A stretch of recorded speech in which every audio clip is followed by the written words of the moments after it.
नमस्कार दोस्तों, आज मैं आपको अधिक मास अमावस्या व्रत की कथा साथ ही जोड़ा जिवाने की कथा सुनाने जा रही हूँ। प्रेम से बोलिए पुरुषोत्तम मास की जय हो, अमावस माता की जय हो।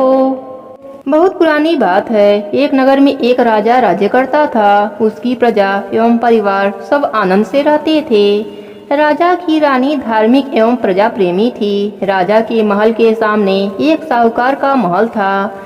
राजा की रानी एवं साहूकार की पत्नी में मित्रता थी। रानी सारे प्रजा से प्रेम करती थी। एक रोज साहूकार की हवेली से साहूकारनी की रुदन करने की आवाज आ रही थी। रानी ने अपने महल में रोने की आवाज सुनी तो रानी ने राजा से इस विलाप का कारण पूछा। राजा ने कहा कि सेठ का पुत्र मर गया। इस दुख के कारण साहूकार एवं साहूकारनी रो रहे हैं। रानी बहुत भोली थी। उसने राजा से कहा, महाराज दुख क्या होता है। राजा को समझ में नहीं आ रहा था कि रानी को कैसे समझाया जाए कि दुख क्या होता है। रानी बार बार राजा से पूछ रही थी, राजन बताइए न, दुख क्या होता है। राजा ने अपने रानी से कहा, तुम अपने कुंवर को मार दो तो मालूम हो जाएगा कि दुख क्या होता है। महारानी ने अपने कुंवर को महल से नीचे गिरा दिया। भगवान की कृपा से कुंवर गारे के ढेर पर गिरा और उसको खरोच भी नहीं आई। रानी अपने कुंवर को देखने नीचे आ रही थी। तब तक कुंवर को सामने से आते देखा। यह देख राजा भी दंग रह गया कि इतनी ऊपर से गिरने के बाद भी कुंवर को कुछ नहीं हुआ।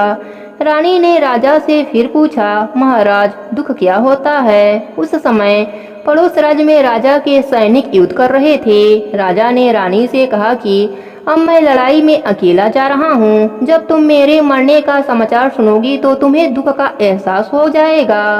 राजा युद्ध के लिए प्रस्थान किया, लेकिन भगवान की कृपा से राजा युद्ध जीतकर महल वापस आ गया। अब राजा को और भी ज्यादा आश्चर्य होने लगा। उसी समय रानी राजा के पास आई और फिर वही प्रश्न दोहराकर पूछने लगी। राजा ने रानी से कहा, अब मैं गंगा यात्रा करने जा रहा हूँ। वहाँ गंगा की धारा में मैं कूद जाऊंगा, तब तुम्हें दुख का एहसास होगा। रानी ने गंगा यात्रा की तैयारी कर दी। कैलाश पर्वत पर शिव जी ने पार्वती जी से कहा, आज हम धरती लोक पर घूमने चलेंगे। शिव जी ने बकरे का रूप और पार्वती माता ने बकरी का रूप धारण करके एक बावड़ी के पास घर चलने लगे। तब तक राजा रानी की सवारी आ गई। रानी ने सुंदर छाया और बावड़ी देखा तो रुकने के लिए कहा। राजा भी मान गए। राजा रानी ने वहाँ जलपान किया। राजा पानी लेने के लिए बावड़ी के बाहर चले गए। बकरे और बकरी की रूप धरे पार्वती माता शिव जी से पूछा कि स्वामी, इस रानी को दुख क्यों नहीं मिलता। रानी ने बकरे बकरी की मनुष्य के रूप में बोलते देखा तो वह ध्यान से सुनने लगी। पार्वती जी के पूछने पर शिव जी ने बताया कि यह रानी पिछले जन्म में अमावस्या का व्रत किया करती थी। उसी के पुण्य से यह इस जन्म में रानी बनी है और दुखों का सामना नहीं करना पड़ रहा है और सुखों का आनंद ले रही है। यह राजा भी गंगा में नहीं मरेगा। रानी ने सारी बातें सुनी। राजा जब पानी लेकर आए तो रानी ने राजा को सारी घटना सुनाई। राजा सारी बात जानने के बाद अपने राज्य लौट आए। राजा अपने पूरे राज्य में यह घोषणा करवा दिया कि सभी लोग अमावस्या का व्रत किया करेंगे। अमावस्या का व्रत करने से राज्य में रिद्धि सिद्धि का वास हो गया। प्रेम से बोली अमावस माता की जय हो। एक समय की बात है, एक गांव में एक परिवार रहता था। उस परिवार में 7 भाई रहते थे। सभी के शादी विवाह हो गए थे। सभी के बच्चे भी हो चुके थे। परिवार की सलामती के लिए 7 युवाओं की पत्नी अमावस्या का व्रत रखती थीं। लेकिन पहले साल बड़ी बहू व्रत रखी तो उसके बेटे की मृत्यु हो गई। दूसरे साल दूसरे बेटे की भी मृत्यु हो गई। 7 सालों तक ऐसा ही होता रहा। तब बड़े भाई की पत्नी ने इस साल अपने मृत पुत्र का शव कहीं छिपा दिया। उस दिन अमावस्या माता गांव की रक्षा के लिए पहरा दे रही थीं। उन्होंने जब इस दुखी माँ को देखा तो वजह जाननी चाहिए। तब बड़े भाई की पत्नी ने सारा घटना सुनाया। तब देवी माँ को दया आ गई। उन्होंने दुखी माँ से कहा वह उन स्थानों पर हल्दी छिड़क दे जहाँ जहाँ उसके बेटे का अंतिम संस्कार हुआ है। माँ ने ऐसा ही किया। उस दिन अमावस्या का दिन था।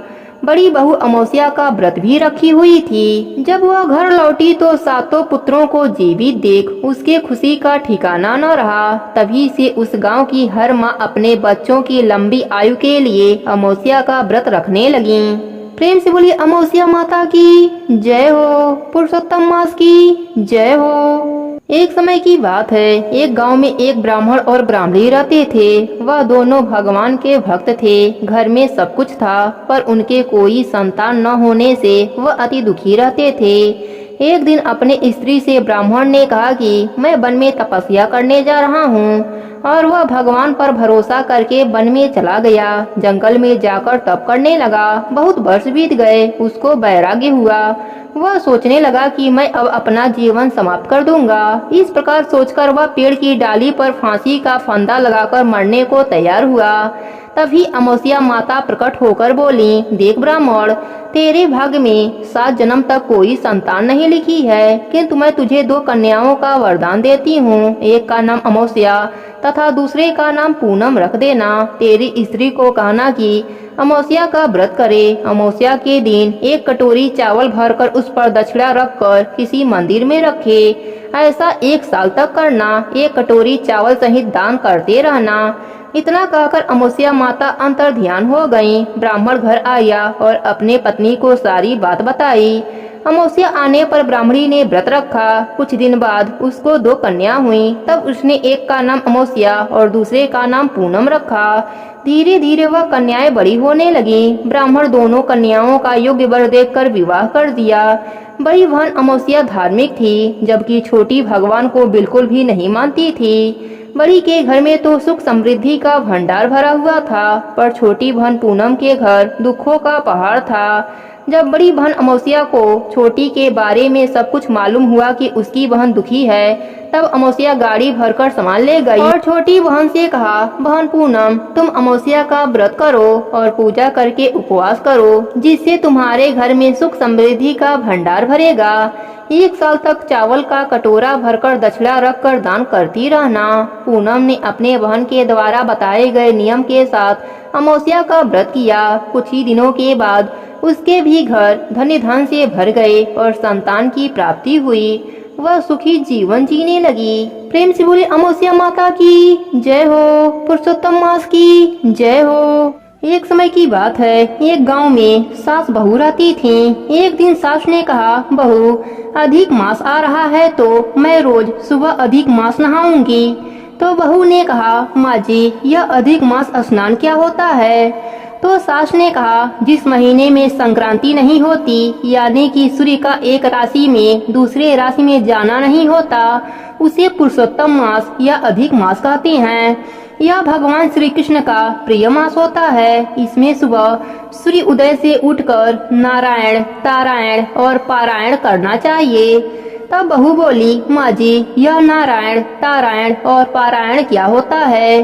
तो सास बोली, सुबह सूर्य उदय से पहले नदी या तालाब में नहाओ, उसके बाद सूर्य नारायण को जल चढ़ाओ, नारायण।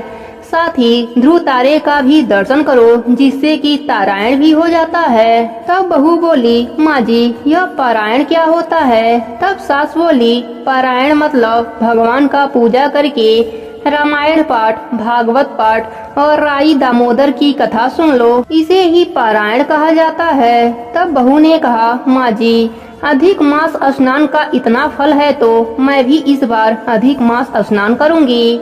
तब सास ने कहा, नहीं नहीं, तू भी स्नान करेगी तो घर का काम कौन करेगा? उसने कुछ भी सास के सामने नहीं कहा, पर मन में अपने ठान लिया कि मैं भी अधिक मास स्नान करूँगी। दूसरे दिन सास तो सुबह 4 बजे उठी और तालाब में स्नान करने चली गई। इधर बहू भी उठ गई। उसने सोचा, मटके के नीचे का हुंडा पानी से भरा हुआ है तो वह उसी से नहा लेगी, इसी को वह तालाब समझ लेगी। और उसके बाद उसने नारायण, तारायण भी कर लिया। उसके बाद जल्दी जल्दी घर का सारा काम भी कर लिया। उसने सोचा, कहीं सासू जी आ गईं तो लड़ेंगी और डांट लगाएंगी। ऐसा करते करते 3 से 4 दिन निकल गए। बहू साथ में सारा काम भी करती, पानी भी भरने जाती। एक दिन कुएं से पानी लेने गई तो उसका मटका उठ ही नहीं रहा था। उसने सोचा, रोज तो उठा लेती हूँ, आज क्यों नहीं उठा पा रही हूँ। यह कहते हुए बहू सोच में पड़ गई। तभी एक नौजवान लड़का दिखाई देता है तो बहू कहती है, भाई मेरा घड़ा उठा देना, पता नहीं क्यों आज उठ नहीं रहा है। तो वह लड़का घड़ा उठा देता है। अब तो रोज का नियम हो गया, बहू से घड़ा उठे ही नहीं और बहू रोज उस लड़के को बुलाती और वही लड़का आकर घड़ा उठाता और कहता, सास नहाए उंडे और बहू नहाए कुंडे, ऐसा बोलकर चला जाता। एक दिन बहू ने उससे पूछा कि भाई तू ऐसा क्यों बोलता है कि सास नहाए उंडे और बहू नहाए कुंडे। तब उस लड़के ने बोला, तुम नहाती हो ना कुंडे में। तो बहू ने कहा, पर तुम्हें कैसे पता। उसने कहा, हमें सब पता है। तो बहू ने सोचा शायद मैंने ही कहीं बड़बड़ाया होगा तो इसने सुन लिया होगा। तो फिर बहू ने पूछा, अच्छा बताओ तुम्हारा नाम क्या है। उसने कहा, तुम मेरा नाम जानकर क्या करोगी, मैंने तुम्हारा काम कर दिया ना, यही बहुत है। तो ऐसा कहकर वह चला जाता है। बहू ऐसे ही 3 दिन तक उससे पूछती है कि यह बताओ तुम्हारा नाम क्या है। आखिर एक दिन उसने अपना नाम बता दिया, मेरा नाम दामोदर है। उधर अधिक मास पूरा होने को आया तो सास ने कहा, बहू सुबह कई तरह के व्यंजन पकवान बनाना, जोड़ा जिमाऊंगी। अब बहू सोचने लगी कि स्नान तो मैंने भी किया है, पर मैं किसे जिमाऊं। तो यही सोचते सोचते बहू पानी लेने गई तो दामोदर घड़ा उठाने के लिए आता है। तो बोलता है, बहन आज तुम उदास क्यों हो।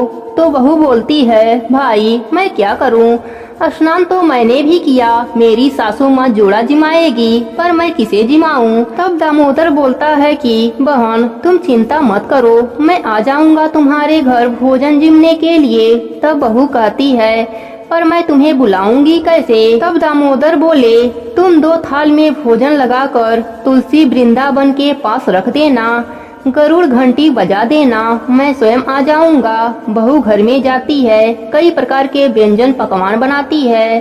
सासू माँ का जोड़ा जिमने के लिए आते हैं तो आगे आसन लगाकर भोजन जिमाती है और पीछे के दरवाजे से 2 थाल में भोजन लगाती है, आसन लगाती है और तुलसी वृंदावन के बाहर 2 थाली में रखकर गरुड़ घंटी बजा देती है। तभी भगवान दामोदर रुक्मणी जी के साथ आते हैं और भोजन करने बैठ जाते हैं। बहू बहुत प्रसन्न मन से सामने बैठे सासू माँ के जोड़े को भोजन जिमाने लगी और इधर तुलसी वृंदावन में बैठे दामोदर और रुक्मणी जी को भोजन जिमाने लगी। अब इधर सासू माँ का जोड़ा भोजन जिम लिया तो सासू माँ ने उसे दक्षिणा देने लगी, वस्त्र देने लगी। बहू अपने मन में सोचने लगी कि मैं अपने जोड़े को दक्षिणा और वस्त्र कहाँ से दूं।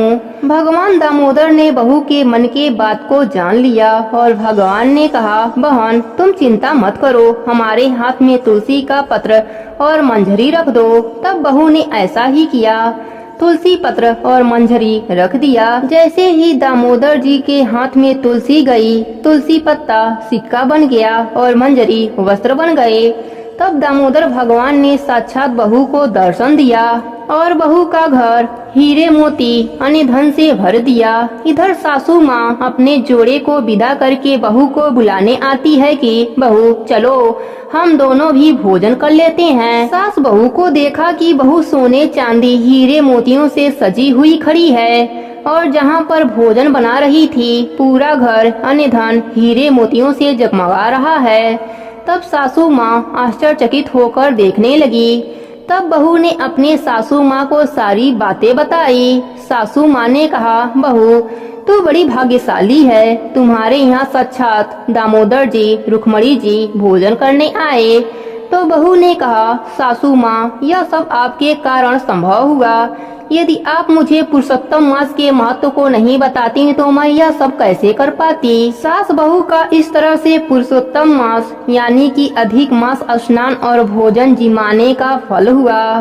हे दामोदर जी, हे पुरुषोत्तम भगवान, जैसे आपने बहू पर अपनी कृपा करी वैसे ही हम सब भक्तों पर भी अपनी कृपा दृष्टि बनाए रखना। प्रेम से बोले पुरुषोत्तम भगवान की जय हो, राई दामोदर की जय हो। एक राजा और एक रानी थे। दोनों एक दूसरे को बहुत प्यार करते थे। राजा के राज्य में चारों तरफ खुशहाली थी। प्रजा भी राजा को बहुत प्रेम देती थी। राजा की राज्य में प्रजा बहुत ही खुशहाल थे। कोई भी दुखी नहीं था। राजा अपने पत्नी से भी बहुत प्रेम करता था। धीरे धीरे समय बीत रहा था और राजा के दिन बड़े खुशी के साथ व्यतीत हो रहे थे। राजा की पत्नी समय रहते गर्भवती हुई और 9वें महीने में उसने एक बेटी को जन्म दिया। लेकिन भगवान की करनी कुछ और ही थी। बेटी के जन्म के पश्चात ही रानी चल बसी, जिससे राजा को बहुत सदमा लगा। राजा के मन में बैठ गया कि जो यह बेटी हुई है, इसी के कारण रानी की मृत्यु हुई है, क्योंकि राजा रानी को बहुत प्रेम करता था। अब राजा की हालत बिल्कुल पागलों जैसी हो गई थी। वह अपने बेटी को बिल्कुल भी प्यार नहीं करता था, ना ही उसकी तरफ देखता था। उसने कह दिया कि यह लड़की कुलछनी है, इसी के कारण मेरी रानी की मौत हुई है। मेरी रानी इसी के जन्म से मृत्यु को प्राप्त हुई है। यह बेटी नहीं है, यह तो मेरे लिए कुलछनी पैदा हुई है। राजा को सबने समझाया कि देखो, जो होनी थी वह हो गई, क्योंकि रानी बड़ी ही धार्मिक प्रवृत्ति की थी। वह विष्णु भगवान की परम भक्त थी। नित नियम से तुलसी भी सींचा करती थी। लेकिन राजा ने अपने बेटी को ही रानी के मौत का जिम्मेदार मान लिया। वह अपने बेटी से बहुत नफरत करने लगा। धीरे धीरे राजा सदमे में पहुंच गया। ना तो उसका राजकाज में मन लगता था और ना ही किसी विषय में अपना राय देता था। यह देखकर मंत्री, घर, रिश्तेदार सबको चिंता होने लगी। अगर राजा ऐसे ही रहा तो राज्य का क्या होगा? पड़ोसी राज्य के राजा आक्रमण कर देंगे। इस तरह तो हमारा राज मटिया मेट हो जाएगा, इसकी तरक्की रुक जाएगी। सबने राजा को खूब समझाया, लेकिन राजा के मन से रानी की जो यादें थी वह निकल नहीं पा रही थी। राजा की अबोध सी पुत्री रोती रहती, लेकिन राजा उसे नजर भर के भी नहीं देखता। दासियां ही उस राजकुमारी का लालन पालन कर रही थी। राजा तो उसे कुलछनी कहता था और इसलिए उसका नाम ही कुलछनी पड़ गया। अब घर, रिश्तेदार और मंत्रियों ने सलाह की। राजा से दूसरा विवाह करने की सलाह दी गई। राजा को भी सही लगा, क्योंकि गम के भुलाने के लिए यह भी जरूरी था और उस अबोध बच्ची के लिए भी माँ की जरूरत थी। दासियां कब तक उसका पालन पोषण करती? उसे भी तो एक माँ की जरूरत थी। लेकिन जब दूसरी रानी आई तो कहते हैं, जब पिता ही प्रेम नहीं करता था तो दूसरी माँ क्या प्रेम करती? वह भी उससे नफरत करती थी।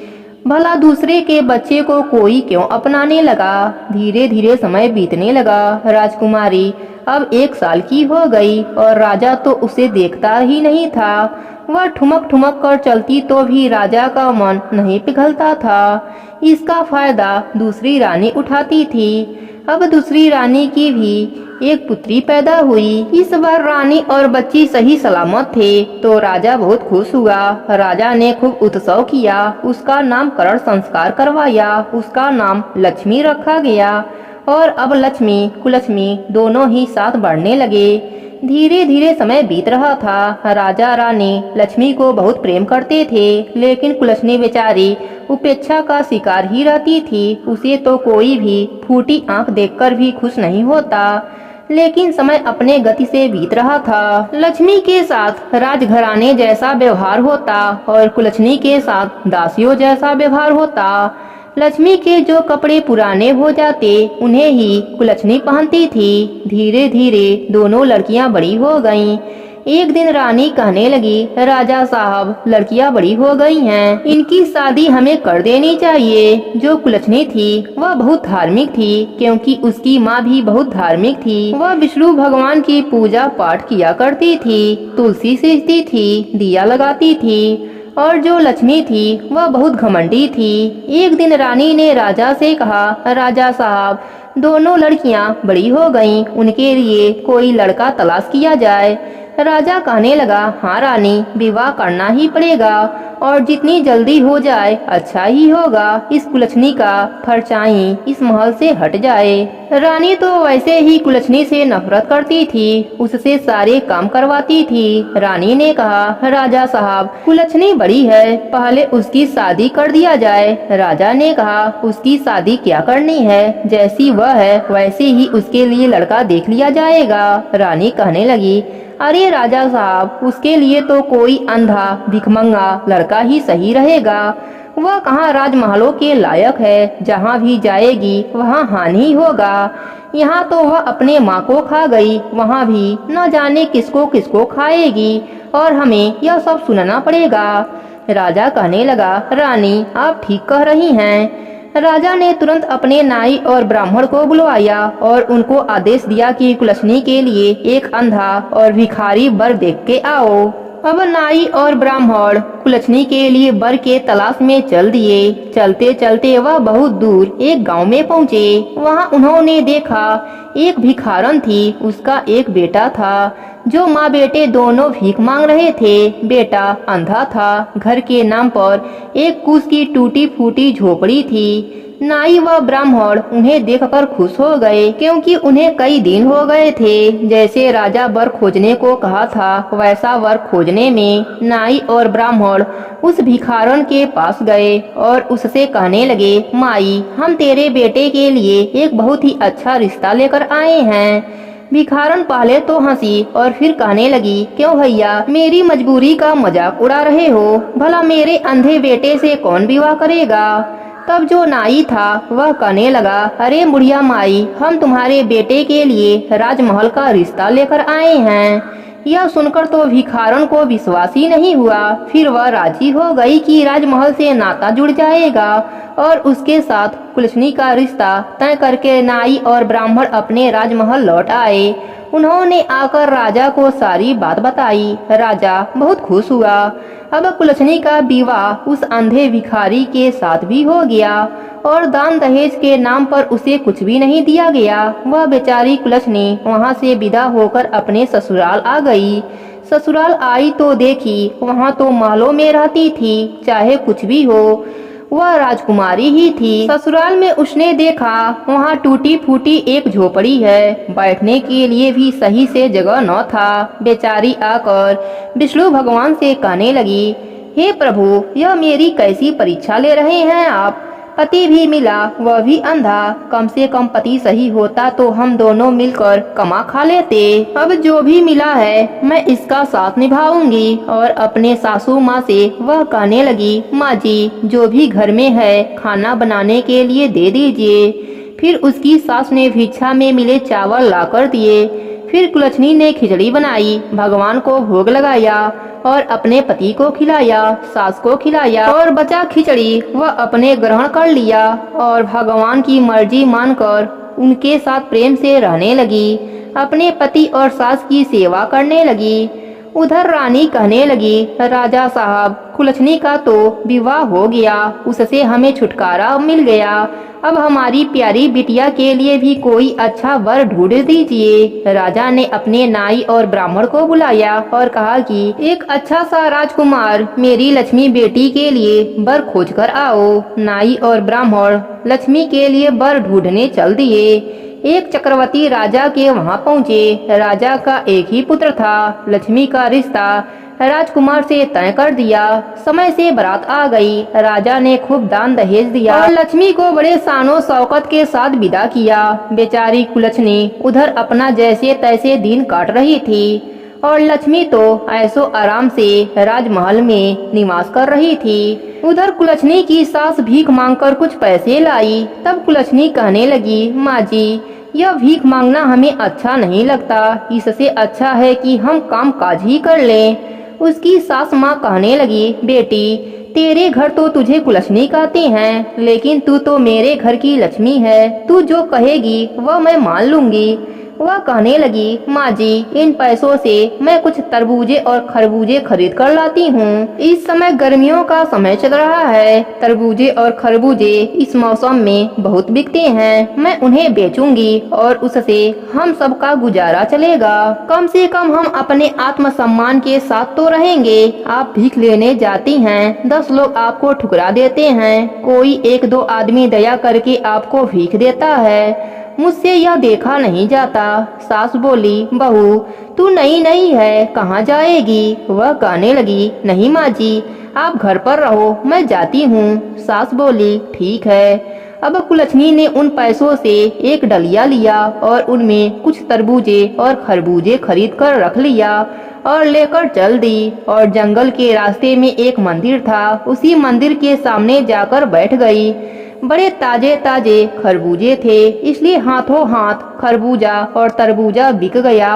अब उसके पास 2 खरबूजे रह गए। उसी समय संयोग से विष्णु भगवान और लक्ष्मी माता उसी रास्ते से गुजर रहे थे। माता ने कहा, हे स्वामी, देखिए खरबूजों की महक यहाँ तक आ रही है, मुझे तो खरबूजा खाना है। भगवान बोले, अरे प्रिय, तुम किस चक्कर में पड़ रही हो? चलो, हमें अपने निवास स्थल पर चलना है। पर माता नहीं मानी। फिर दोनों भेष बदलकर बूढ़े बुढ़िया का भेष धारण कर कुलछनी के पास पहुंच गए। उन्होंने ऐसा भेष बनाया था, फटे चिथड़े गंदे से, और जाकर कहने लगे, बिटिया, हमें भूख लगी है, क्या हमें कुछ खरबूजे खाने को मिलेगा? कुलछनी कहने लगी, हाँ माई, आप बैठो, इतनी गर्मी है। कुलछनी के पास थोड़ा सा पानी था। पहले उसने भगवान और माता को पानी पिलाया और बैठाया, फिर एक खरबूजा खाने को दिया। माता कहने लगी, बिटिया, हमारे पास कुछ भी नहीं तुम्हें देने के लिए, हम कहाँ से तुम्हें पैसे देंगे? वह कहने लगी, कोई बात नहीं माई, यह भी धर्म पुण्य का काम है। आपने मुझे बेटी कहकर पुकारा, मेरी माँ नहीं है, लेकिन आज मुझे आप में मेरी माँ नजर आ रही है। माता लक्ष्मी और विष्णु भगवान खरबूजे खाकर वहीं सो गए। फिर कुलछनी अपने आंचल से उन्हें हवा करने लगी कि उनके मुख पर मक्खियाँ न बैठे। जब माता लक्ष्मी और विष्णु भगवान जगे तो माता लक्ष्मी कहने लगी, हे प्रभु, इसने मेरी बहुत सेवा करी है, आप इसे कुछ दे दीजिए। भगवान कहने लगे, मेरे पास क्या है? फिर वह अपने पैर के पास से थोड़ी सी चरण धूली उसको दे दिया और वह दोनों चले गए।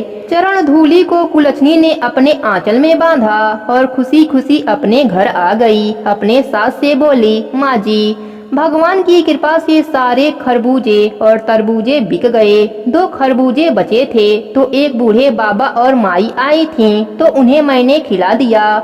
उसके बदले उन्होंने मुझे यह थोड़ी सी मिट्टी दिया है, इनका क्या करूं? सास कहने लगी, तो इनको झोपड़ी के चारों कोनों में गाड़ दो और बाकी के तुलसी पौधे में डाल दो। कुलछनी ने ऐसा ही किया। आज भी उसने खिचड़ी बनाई, भगवान को भोग लगाया, सास को खिलाया और बचा हुआ खुद खाकर सो गई। भगवान की कृपा से उस रात में उसका झोपड़ी महल में बदल गया। महल में धन का ढेर हो गया। सुबह जब कुलछनी जगी तो देखा झोपड़ा महल में बदल गया है। वह बहुत खुश हुई। वह दौड़कर तुलसी पौधे के पास गई। तुलसी पौधे में मोतियां लटक रही थीं। वह तुलसी माता की जयकारा लगाया और विष्णु भगवान की जयकारा लगाया और दौड़कर सास को जगाने लगी। सास जगी तो उसने कहा, अरे बहू, हमारा झोपड़ा कहाँ गया? हम महल में कैसे आ गए? तब कुलछनी ने कहा, माँ जी, यह भगवान का चमत्कार है। उसकी आवाज सुनकर बेटा भी जग गया और कहने लगा, माँ, मुझे दिखाई दे रहा है, मैं अब देख सकता हूँ। कुलछनी के तो अब दुख के दिन दूर हो गए थे। वह ऐसो आराम से अपने पति और सास के साथ रहने लगी। साथ ही भगवान की पूजा करती, तुलसी सींचती, दिया लगाती। इधर राजा के शरीर में कोढ़ फूट गया। वह पछताने लगा कि मैंने कुलछनी के साथ ऐसा किया, उसी का फल मुझे भगवान दे रहे हैं। इधर भगवान की कृपा से कुलछनी भंडारे करने लगी।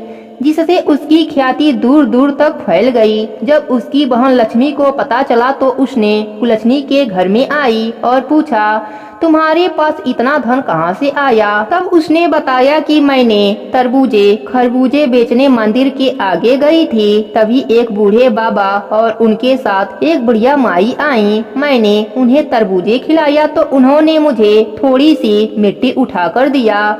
वही मिट्टी मैंने घर लाकर चारों कोनों में गाड़ दिया और थोड़ा सा तुलसी पौधा में डाल दिया। भगवान की कृपा से झोपड़ा महल में बदल गया और तुलसी पौधे में मोतिया फड़ने लगा। इतना सुनकर लक्ष्मी को लालच आ गया। उसने अपने राजमहल आकर अपने पति से कहने लगी, हे स्वामी, मैं तरबूजा और खरबूजा बेचने जाऊंगी। राजकुमार ने कहा, हमारे पास इतना धन है, तुम तरबूजा और खरबूजा क्यों बेचने जाओगी? तब उसने अपने बहन की सारी बात बताई। उसका पति बोला, ठीक है, तुम्हारी बहन पर भगवान की कृपा हुई है, हमारे पास किस चीज की कमी है, तुम ऐसा कुछ नहीं करोगी। पर लक्ष्मी नहीं मानी। वह लालचवश खरबूजा और तरबूजा लेकर मंदिर के आगे जाकर बैठ गई। लीलाधर विष्णु भगवान उस दिन भी बूढ़े बाबा और माता लक्ष्मी बुढ़िया माई बनकर उसके पास आए और तरबूज की मांग करने लगे। उसने जल्दी से उन्हें तरबूजा खिलाया और कहा, जल्दी से हमें इसके बदले कुछ दे दीजिए। भगवान हंसे और थोड़ी सी मिट्टी उठाकर लक्ष्मी को दे दिया। लक्ष्मी खुशी खुशी अपने राजमहल आई। राजमहल आई तो उसने चारों कोनों में वह मिट्टी गाड़ दिया। तुलसी का पौधा तो उसके पास था नहीं, क्योंकि वह पूजा पाठ कभी नहीं करती थी। वह खुशी खुशी सो गई। जब उसने सुबह जगा तो देखा उसका पूरा महल गंदगी से बदबू कर रहा है। राजा के आदेश से दासियां गंदगी साफ करने लगीं, पर वह और बढ़ता जा रहा था। यह सब देखकर राजकुमार लक्ष्मी को भला बुरा सुनाने लगा। वह रोने लगी। वह भागी भागी अपने बहन कुलछनी के पास आई और उससे माफी मांगने लगी। ऐसा करते ही विष्णु भगवान ने अपनी माया समेट ली। उसका महल साफ हो गया। अब कुलछनी की तरह ही लक्ष्मी भी नित्य नियम निभाने लगी। हे भगवान विष्णु, जैसे आपने कुलछनी का दीन बदला, वैसे ही अपने सभी भक्तों पर अपनी कृपा बनाए रखना। प्रेम से बोलिए विष्णु भगवान की जय हो, तुलसी माता की जय हो, पुरुषोत्तम मास की जय हो।